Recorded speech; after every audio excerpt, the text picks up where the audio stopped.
नमस्कार, मैं हूं सत्येंद्र शर्मा और आप देख रहे हैं दैनिक भास्कर। इस वक्त लखनऊ में तमाम किसान सड़कों पर उतरे हुए हैं। क्या समस्या है, क्या मांगे हैं, इनको लेकर बात करेंगे। तमाम आप देख रहे हैं हाथ में ये बैनर लगा करके और तमाम नारेबाजी भी कर रहे हैं। क्या बातें हैं, क्या समस्या है, क्या मांगे हैं। तमाम पुलिस बल भी यहाँ पर मौजूद है। सामने आप देखेंगे बैरिकेडिंग करके हमारी पुलिस यहाँ पर मुस्तैद इस वजह से कि कोई भी चीजें बिगड़े ना। हम तमाम किसानों से बात करेंगे, क्या समस्या है, क्यों आप लोग यहाँ पे। मैं कमलेश यादव, भारतीय किसान यूनियन सर्विस जनशक्ति के राष्ट्रीय आज संयुक्त किसान मोर्चा ने आह्वान किया पूरे देश के अंदर आज प्रदर्शन चल रहा है। आज उत्तर प्रदेश के अंदर खाद नहीं मिल रही है, बिजली नहीं मिल रही है, बिजली का निजीकरण किया जा रहा है और नकली दवाएं बेची जा रही हैं, नहरों की सफाई नहीं की जा रही है, पशुओं की कोई दवाई नहीं बांटी जा रही है। कल की घटना मेडिकल कॉलेज में आपने देखा होगा, रात में आप लोगों के द्वारा, तमाम पत्रकार साथियों के द्वारा एक वीडियो सोशल मीडिया पे दौड़ रहा है। एक व्यक्ति, एक्सीडेंटल व्यक्ति मेडिकल कॉलेज के अंदर तड़पते तड़पते परेशान होकर के एक्सपायर हो गया। कोई अधिकारी बात करने नहीं गया, कोई डॉक्टर हाथ लगाने नहीं गया। स्कूलों को बंद किया जा रहा है। मुख्यमंत्री जी तक आज किसान अपनी आवाज, अपनी बात कहने जा रहे हैं। इस देश की सत्ता और शासन और देश का प्रशासन किसानों को मुख्यमंत्री से मिलने नहीं दे रहा है। हम किससे कहने जाएं। पूरा एक हफ्ता से जब किसानों ने पूरे देश के अंदर जब हल्ला मचाया, तब कृषि मंत्री की नींद टूटी और कृषि मंत्री लखनऊ की राजधानी में जब छापेमारी किए, सूर्य प्रताप शाही कृषि मंत्री को 400-500 रुपए महंगी खाद कृषि मंत्री को राजधानी में दी गई, तो अन्य ग्रामीण क्षेत्रों में किसानों से कैसे लूट होती होगी। देश के मुख्यमंत्री होल्डिंग लगाते हैं, बैनर लगाते हैं कि देश में किसानों की आय दोगुनी होगी। ऐसे किसानों की आय दोगुनी नहीं होगी। ये अफसरशाही, ये अधिकारी, ये भ्रष्टाचार फैला रहे हैं। ये किसानों की बात नहीं करते, मजदूरों से बात नहीं करते, मंत्री बाहर निकल करके नहीं जाते।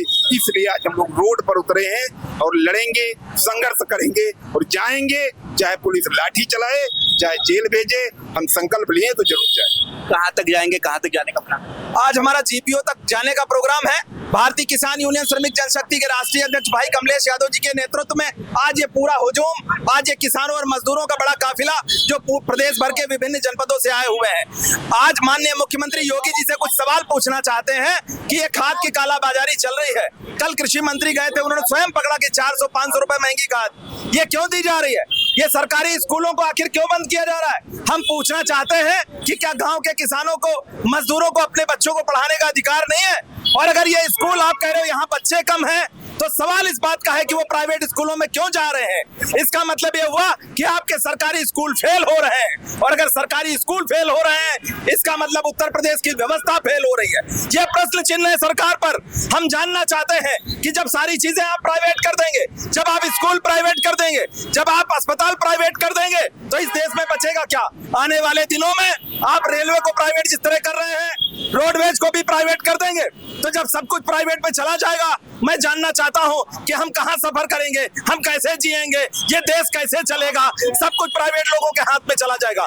हमने इनको वोट दिया था, हमने इनको मुख्यमंत्री बनाया, हमने इनको प्रधानमंत्री बनाया, देश को किराए पर देने के लिए नहीं, लाल किले को किराए पर देने के लिए नहीं, कुतुब मीनार को किराए पर देने के लिए नहीं, ये रेलवे को किराए पर देने के लिए नहीं, इस व्यवस्था को किराए पर देने के लिए नहीं। ये अग्निवीर की भर्ती कर रहे हैं, ये प्राइवेट लोगों को भर्ती कर रहे हैं, ये सारी व्यवस्था प्राइवेट कर रहे हैं। हम इसके विरोध में हैं। हम जानना चाहते हैं कि क्या साठगांठ है सरकार की इन उद्योगपतियों के साथ, इन पूंजीपतियों के साथ। पूरे देश के ऊपर ये पूंजीपति हावी हो रहे हैं। बीएसएनएल खत्म हो रहा है और ये जियो और ये वोडा और ये आइडिया मनमाने 28 दिन का महीना बना रहे हैं। ये पूरे देश के ऊपर संकट है।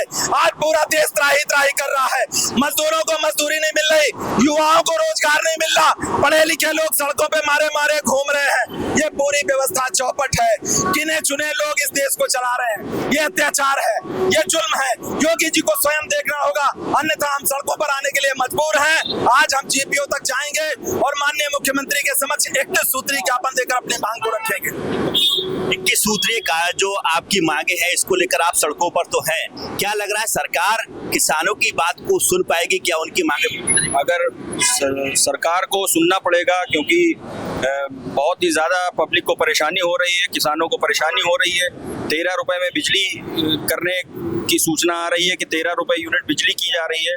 तो सब बहुत सी समस्याएं हैं जिसके लिए आज हम लोग जा रहे हैं धरने के लिए और मुख्यमंत्री जी तक अपनी आवाज़ पहुंचाने के लिए। क्या लग रहा है, क्या लग रहा है? आप लोग भी यहाँ पर महिलाएं तमाम खड़ी हुई हैं, समस्याएं हैं जिसको लेकर आज आप लोग को बहुत सारी समस्याएं हैं, किसान की अनगिनत समस्या है, जो समस्याएं कभी पूरी नहीं होती हैं। इसलिए हम लोग आगे जा रहे हैं, जो मतलब कहीं भी मतलब किसान जो आगे बढ़ता है उसकी मांगे नहीं पूरी होती है। हम लोग मजदूर एकता हैं, मजदूर एक साथ चल रहे हैं, बाकी हम लोगों का निर्णय होना चाहिए।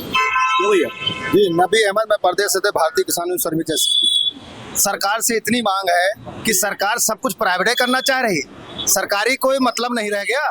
बिजली का बिजलीकरण प्राइवेट होने जा रहा है, मीटर अडानी के लग रहे हैं, जिसका जो है इतना बिल आ रहा है, जो लोग देने के इच्छुक नहीं, उनकी लाइनें काटी जा रही हैं। 10,000 रुपए में अभी तक ऐसा नहीं हुआ कि 10,000 रुपया किसी का बकाया हो, उसकी लाइन काटी गई हो। मैं सरकार से इतना मांग करता हूँ कि हमारी मांगे नहीं पूरी हुई, जीपीओ तक जाना है, उसके बाद इससे बड़ा आंदोलन होगा, इसका ऐलान किया जाए। ठीक बात है। तो देखिए, जिस तरीके से देश में प्रदेश में तमाम चीजें प्राइवेट हो रही है, कहीं ना कहीं उसका असर जनता में, किसानों में, आम लोगों में देखा जा रहा है। हाल ही में एक स्कूलों को विलय करने की योजना है, उस योजना से भी कहीं ना कहीं गांव समाज में खासा असर देखने को मिलेगा और शायद इन तमाम मांगों को देखते हुए तमाम किसान आज सड़कों पर हैं और मुख्यमंत्री योगी आदित्यनाथ को 21 सूत्रीय मांगों को लेकर आज मिलने का इनका प्लान है। साथ ही तमाम पुलिस ने यहाँ को बैरिकेडिंग लगाकर इनको रोक दिया है। बताया जा रहा है कि ये लोग अभी भी जीपीओ जाने का प्लान कर रहे हैं और इस तरीके के इस विरोध प्रदर्शन से किसान अपनी कई मांगे रख रहे हैं और इन्हीं मांगों के अनुसार आज राजधानी लखनऊ में सैकड़ों की संख्या में किसान सड़कों पर उतरे हुए दिखाई दे रहे हैं। कैमरामैन साकेत उमराव के साथ सत्येंद्र शर्मा, दैनिक भास्कर, लखनऊ।